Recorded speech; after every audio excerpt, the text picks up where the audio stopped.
Bom dia, boa tarde, boa noite. Espero que estejam todos bem. Vou dar aqui mais uma aula de Sociologia no cursinho Antônio de Barros, né? Vou agora interromper aquela sequência de uma aula de filosofia, uma aula de sociologia, uma aula de filosofia, uma aula de sociologia, para dar duas aulas de sociologia, né? Sem interrupções, porque a última aula que eu gravei, eu apresentei o grande sociólogo Durkheim, Emile Durkheim, e eu achei melhor, já que a gente está com a cabeça focada nele, né?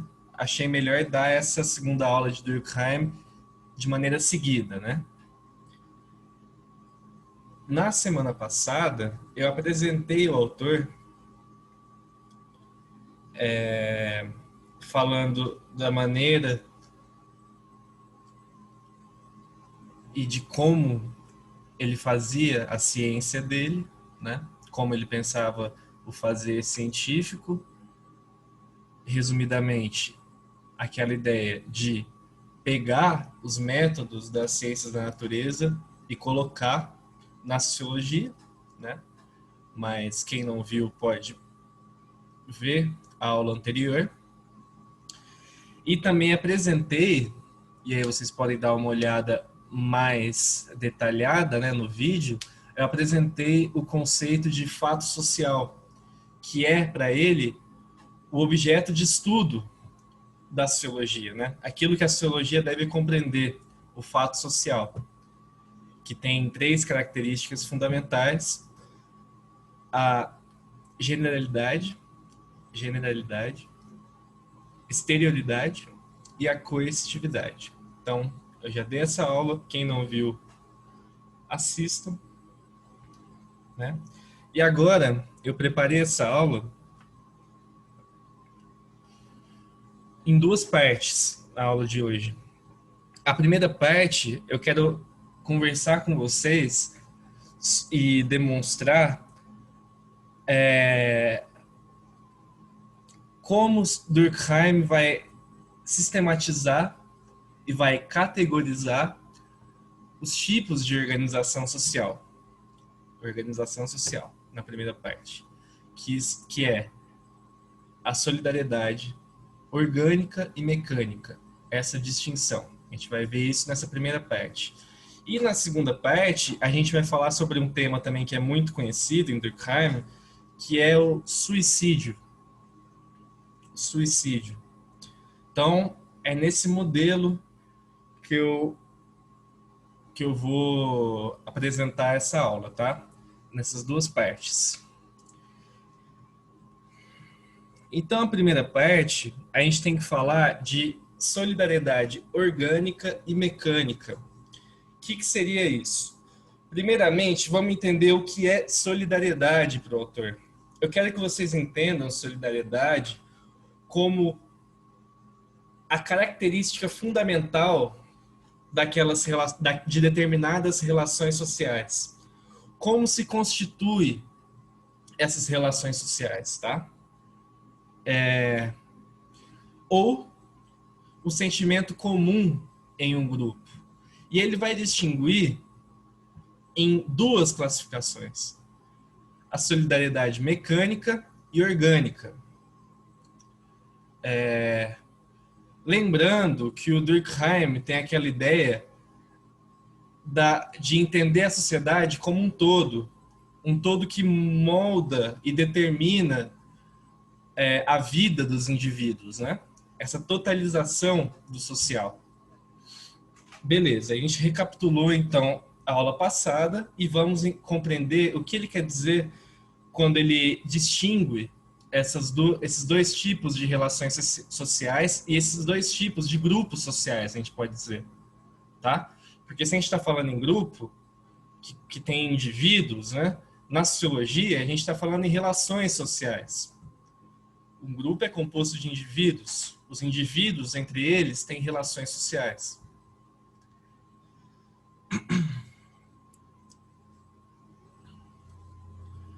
a primeira solidariedade que a gente vai compreender é a mecânica. O que seria a solidariedade mecânica? Ele está querendo dizer que é o tipo de sociedade característica de sociedades pré-modernas.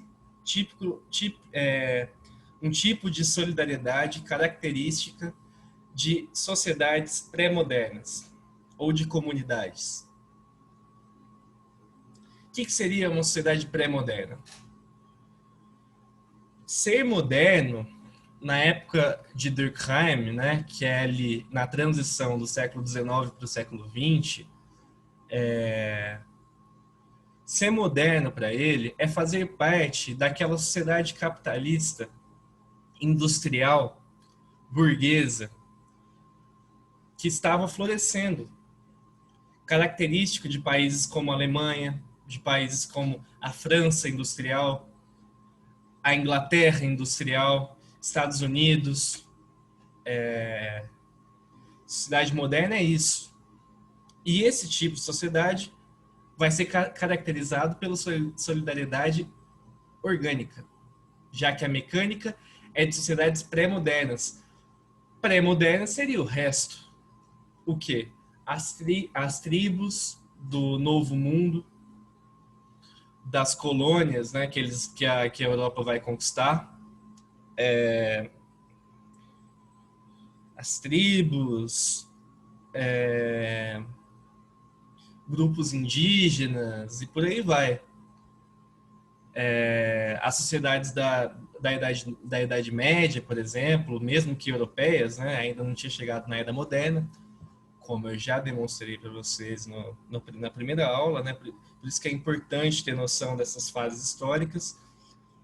A modernidade, ela vai ter um caminho hegemônico, um caminho amplo, um caminho de validação a partir do século XVIII. E ele está vendo isso, tá?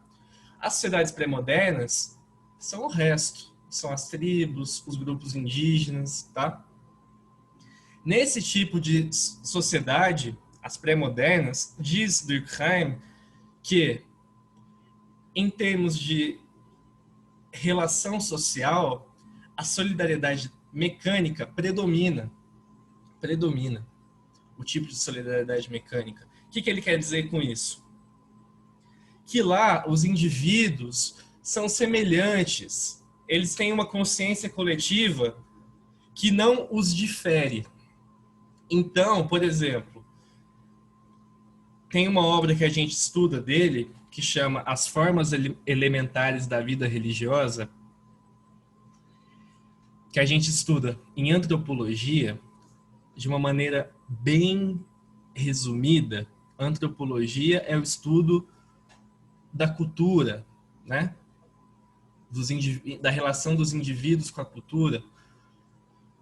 Na antropologia, geralmente se estuda grupos indígenas, por exemplo, grupos tribais. Nessa obra que eu falei para vocês, ele quer entender a partir de tribos que, segundo ele, são as mais atrasadas em termos de desenvolvimento político, tecnológico, são as mais atrasadas, né? Ele quer entender um sentimento, quer dizer, um elemento religioso, que são as formas elementares da vida religiosa, o elemento religioso que é a base para a religião moderna, para o cristianismo, vamos dizer assim. Olha a marca do evolucionismo, né?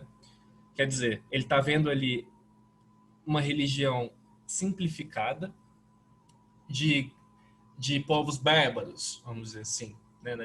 No pensamento deles, povos bárbaros.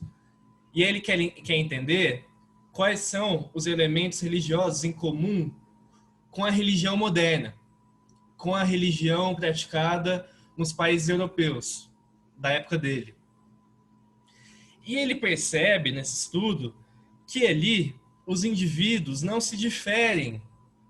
Eles têm uma contemplação com a sua entidade religiosa, e todos ali têm mais ou menos as mesmas características, os mesmos atributos, né? Eles têm aquela coisa de efervescência religiosa, né? De eles transcendem ali com aqueles ritos, né? Com, com os símbolos, com... Me fugiu a palavra aqui que é a correta. Mas, enfim, com aqueles, com aquela entidade religiosa que aquele grupo acredita, e ali eles têm um sentimento comum, né? Eles não se diferem, fazem as coisas de maneira mecânica. É nesse sentido. Vocês entendem?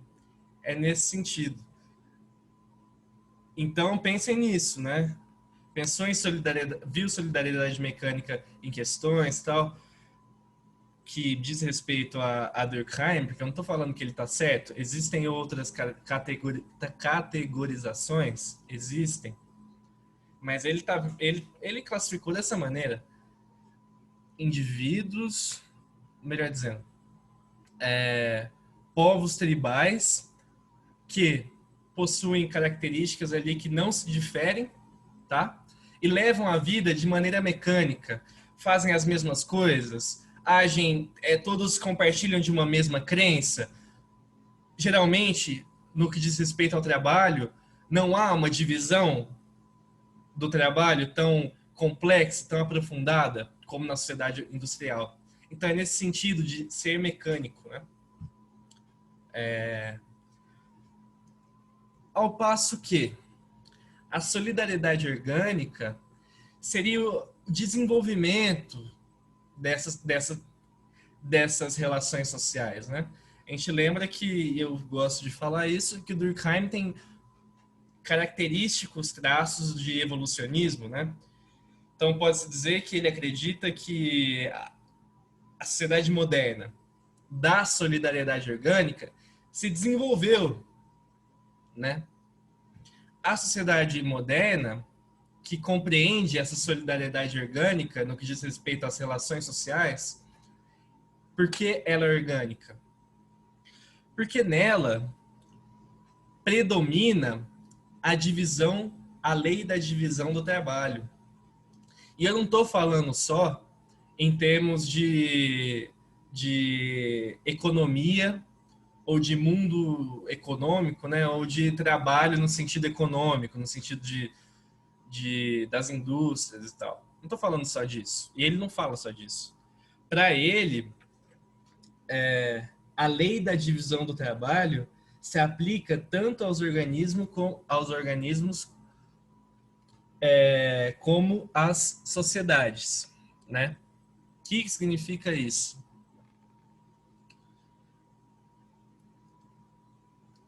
Adam Smith foi um dos primeiros caras a perceber que a divisão do trabalho... O que é a divisão do trabalho nessa época de capitalismo industrial? É o que o próprio nome sugere, né? Essa divisão no setor fabril. Então, Adam Smith percebe que quando os trabalhadores, quando os operários que estão ali vendendo sua força de trabalho, quando eles ficam cada um em uma função, aquele trabalho gera mais lucro para o capitalista. Portanto, gera um maior proveito de desenvolvimento, entendem? Durkheim está vendo isso, ele entende isso. Mas a lei da divisão do trabalho não diz respeito apenas à economia e ao modelo industrial. Igual eu coloquei aqui, a divisão do trabalho, e ela é característica da sociedade moderna, ela vai estar presente nas funções políticas. Pega a clássica divisão dos três poderes, legislativo, executivo e judiciário, divisão do trabalho, ou divisão social. Na ciência, vocês que vão ser futuros acadêmicos, futuros graduandos, vocês vão perceber isso. Hoje em dia, isso aflorou de uma maneira gigantesca, porque as pessoas se especializam numa área só, entendeu? A tendência é essa. E ele entendeu isso.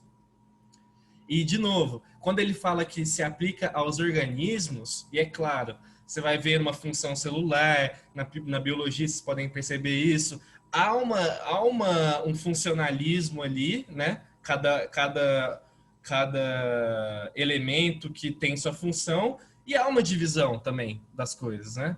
Olha, de novo, Durkheim pegando elementos da ciência da natureza e aplicando na sociedade, né? É disso que ele está falando. E como consequência social, podemos dizer assim, o que se tem nessa sociedade industrial, que segundo ele se manifesta em termos de relações sociais como uma solidariedade orgânica, o que a gente tem como consequência social é a diferenciação social. Isso é muito importante. Diferenciação social. Porque essa diferenciação social vai gerar um tipo de indivíduo. O indivíduo atomizado. Uma bela fórmula, né, sociológica. O indivíduo atomizado, aquele que irá para a cidade desenraizado, né, porque essa solidariedade mecânica das sociedades pré-modernas, aqui predomina o núcleo familiar. Então tem raízes, tem muitas raízes, né? Predomina o núcleo familiar, né? Os grupos, o sentimento de comunidade. Aqui predomina o indivíduo atomizado. O que significa isso?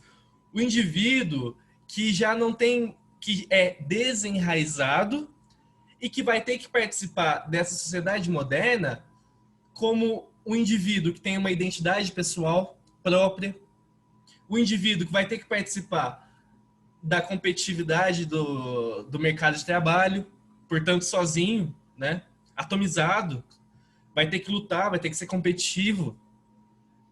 Essa é a ideia da diferenciação social. E essa é a ideia do indivíduo atomizado.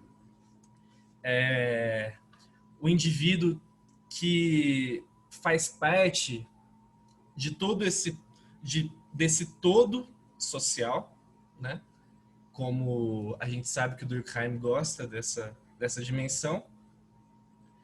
E é o indivíduo que vai ter que participar dessa sociedade moderna, industrial, provavelmente como operário nessa época, né? Porque, obviamente, se tem mais trabalhadores do que capitalistas, e ele vai ter que participar dessa sociedade mediante a contratos, a documentos pessoais, né? Enfim. O importante é que vocês entendam que a solidariedade orgânica, ela é orgânica porque manifesta nela esse tipo de diferenciação social. A divisão do trabalho nas indústrias é um tipo de diferenciação social. Portanto, ela não está só na indústria, né? Ela está também na indústria, mas ela está também na política, igual eu falei, na ciência. Ela gera indivíduos que, segundo Durkheim, são muito diferentes entre si e cada um com a sua função, né? Uma sociedade complexa, dinâmica e diferenciada. Entendem? Essa é a ideia de orgânico para ele, de ser orgânico para ele. Existem outras caracterizações, outros modelos, outros modos de pensar sociologicamente essas questões. Mas ele está vendo essa sociedade, compreende isso, é um grande sociólogo e tem esse tipo de pensamento. Então aqui a gente está para aprender, né? E cai muito em vestibulares essas questões, porque é uma equação sociológica de Durkheim muito conhecida. E aí na próxima parte eu falo sobre suicídio, tá?